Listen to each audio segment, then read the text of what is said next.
જસદણ તાલુકાના ગ્રામ્ય વિસ્તારોમાં શિવાલયો શ્રાવણ માસના પ્રથમ સોમવારે ભક્તોથી ઉભરાઈ ગયા હતા.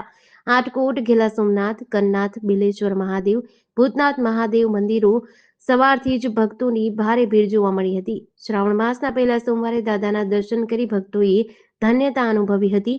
મહિલાઓએ સત્સંગ, ધૂન, ભજન, કીર્તનનું આયોજન કર્યું હતું. મહાદેવને બિલીપત્ર, દૂધ, ગંગાજળ, ફૂલોનો શણગાર કર્યો હતો. આટકોટ નર્મદેશ્વર મહાદેવ મંદિર સવારથી જ ભક્તોથી છલકાઈ ગયું હતું.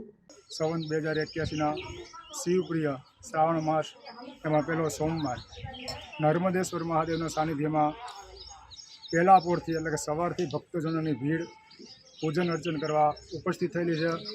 મહાદેવ ભવાની શંકરના સર્વને આશીર્વાદ પ્રાપ્ત થાય, આયુષ્ય, આરોગ્ય, બળ, બુદ્ધિ, તેજ પ્રાપ્ત થાય એવી ભગવાન આશુતોષ નર્મદેશ્વરને પ્રાર્થના. આ શ્રાવણ માસમાં કલ્યાણ કરનારો એવો માસ એટલે શ્રાવણ માસ ભક્તજનો ભાવ ભક્તિ સદાવડે પૂજન કરે છે. તેમજ પૂજારી શ્રી વિજય બાપુ નિત્ય સેવા પૂજા કરીને દીપમાળા અને અન્ય કાર્ય કરે છે. જેડીસી ન્યૂઝ સાથે કરશન બામટા, આટકોટ.